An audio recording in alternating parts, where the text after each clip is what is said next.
क्या आपको पता है अगर आप स्मॉल कैप कंपनीज के शेयर्स में इन्वेस्टमेंट करते हैं तब यहाँ पर भी आप इन्वेस्टमेंट करके मल्टी बैगर रिटर्न्स कमा सकते हैं। लेकिन जब भी स्मॉल कैप कंपनीज के शेयर्स में इन्वेस्टमेंट करने की बात आती है तब यहाँ पर स्मॉल कैप कंपनीज का मार्केट में नंबर ज्यादा होता है। और अगर आप लोग स्मॉल कैप कंपनीज के शेयर्स को देखेंगे तो मार्केट में से बहुत सारे शेयर्स हैं जहां पर वोलेटिलिटी बहुत ही ज्यादा दिखाई देती है और शेयर्स की प्राइस में फ्लक्चुएशंस भी बहुत ज्यादा होता है।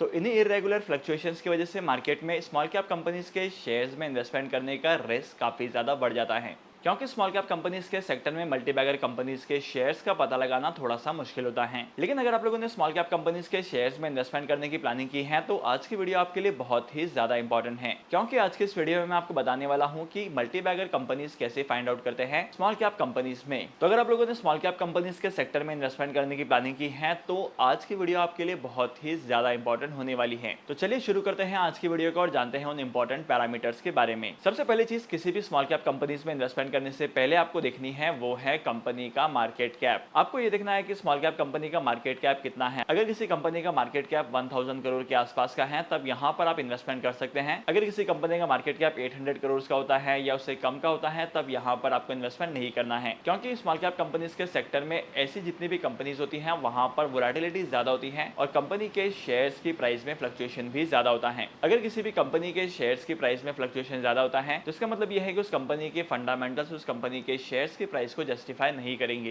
फैक्टर नंबर 2, आपको उन्हीं कंपनीज के शेयर्स में इन्वेस्टमेंट करना है जिनका रिटर्न ऑन इक्विटी 15% से ज्यादा का हो, क्योंकि अगर किसी भी कंपनी का रिटर्न ऑन इक्विटी 15% से कम का होगा तब यहाँ पर मोस्ट ऑफ केसेस में देखा गया है कि उन कंपनीज के शेयर्स में फ्यूचर में जाकर फ्लक्चुएशन ज्यादा होती है। और सेकंड इंपॉर्टेंट चीज, रिटर्न ऑन इक्विटी से पता चलता है कि कंपनी के फंडामेंटल्स कितने ज्यादा स्ट्रॉन्ग हैं। अगर आप स्मॉल कैप कंपनीज के शेयर्स में इन्वेस्टमेंट करते हैं और वहां पर 15% पर एनम के हिसाब से रिटर्न ऑन इक्विटी नहीं होती है तो इन्वेस्टमेंट करने का कोई मतलब नहीं निकलेगा। फैक्टर नंबर 3 आता है प्रॉफिट का। अगर कंपनी के प्रॉफिट्स ग्रो करते जाते हैं तब यहां पर आपको इन्वेस्टमेंट करना चाहिए। लेकिन मार्केट में ऐसी बहुत सारी कंपनीज हैं जिनके शेयर्स को मैनिपुलेट किया जाता है। उन कंपनीज के प्रॉफिट्स और रेवेन्यूज तो इंक्रीज नहीं होते हैं लेकिन फिर भी कंपनी के शेयर्स की प्राइस इंक्रीज होती है।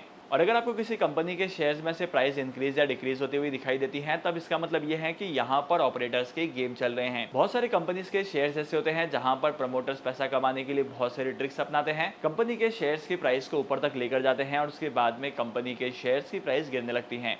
और जब कंपनी के शेयर की प्राइस गिरती है तब उन कंपनीज के शेयर्स को होल्ड करते हैं रिटेल इन्वेस्टर्स और अल्टीमेट लॉस उन्हें ही फेस करना पड़ता है। इसके बाद फोर्थ इंपॉर्टेंट फैक्टर, आपको बैलेंस शीट को देखना है और बैलेंस शीट में ये देखना है कि कंपनीज की लायबिलिटीज कंपनी के असेट्स के कंपैरिजन में कितनी कम या कितनी ज्यादा है। अगर कंपनी के असेट्स कांस्टेंट है और कंपनी की लायबिलिटीज बढ़ते जा रही है तब यहाँ पर एक नेगेटिव साइन है और इस चीज को देखकर आपको समझना है कि यहाँ पर आपको इन्वेस्टमेंट करना है कि नहीं करना है। अगर कंपनी की लायबिलिटीज बढ़ती हैं तो इसका मतलब यह है कि उस कंपनी के पास डेट का रीपेमेंट करने का कैपेसिटी नहीं है।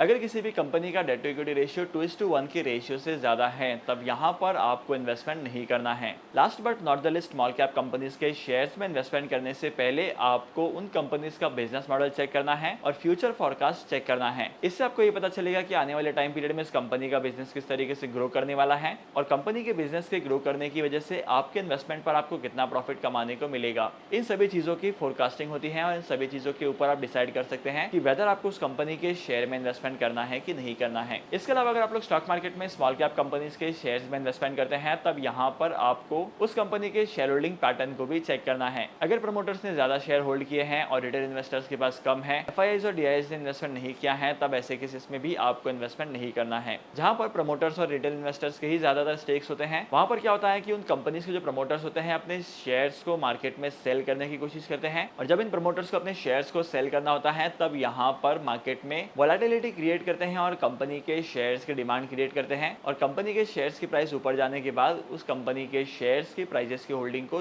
बेच देते हैं और इसकी वजह से अल्टीमेट नुकसान होता है रिटेल इन्वेस्टर्स को। लेकिन वहीं पर स्मॉल कैप कंपनीज के सेक्टर में अगर आप लोग मल्टी बैगर कंपनीज को फाइंड आउट करते हैं, अगर आप कुछ ऐसी कंपनीज के शेयर्स के बारे में पता लगाते हैं जहां पर इन्वेस्टमेंट करके आप अट्रैक्टिव रिटर्न्स कमा सकते हैं और साथ ही साथ उस कंपनी के बिजनेस मॉडल भी काफी ज्यादा यूनिक है और कंपनी के फाइनेंशियल्स भी काफी ज्यादा स्ट्रांग हो, तब यहाँ पर आपको अट्रैक्टिव रिटर्न्स कमाने को मिलते हैं। लेकिन स्मॉल कैप कंपनी में इन्वेस्टमेंट करने पर आपको रिस्क भी ज्यादा बियर करना पड़ेगा। स्टॉक मार्केट में इन्वेस्टमेंट करने के लिए डीमैट अकाउंट की रिक्वायरमेंट पड़ती है, और अगर आपके पास एक डीमैट अकाउंट नहीं है, डीमैट अकाउंट ओपन करने के लिए टॉप 3 ब्रोकर्स के लिंक मैंने आपको डिस्क्रिप्शन में दे दी है। वहां पर जाकर आप डीमैट अकाउंट ओपन कर सकते हैं और स्टॉक मार्केट में इन्वेस्टमेंट करना स्टार्ट कर सकते हैं। आई होप कि आज की इस वीडियो का कंटेंट आपको वैल्यूएबल लगा होगा। अगर आपको आज की इस वीडियो का कंटेंट वैल्यूएबल लगा है तो इस वीडियो को लाइक करना, शेयर करना। इसी के साथ साथ मैं आपको मिलूंगा अगली वीडियो में नए टॉपिक के साथ, एक इंटरेस्टिंग टॉपिक के साथ। तब तक के लिए signing off, happy investing and good bye.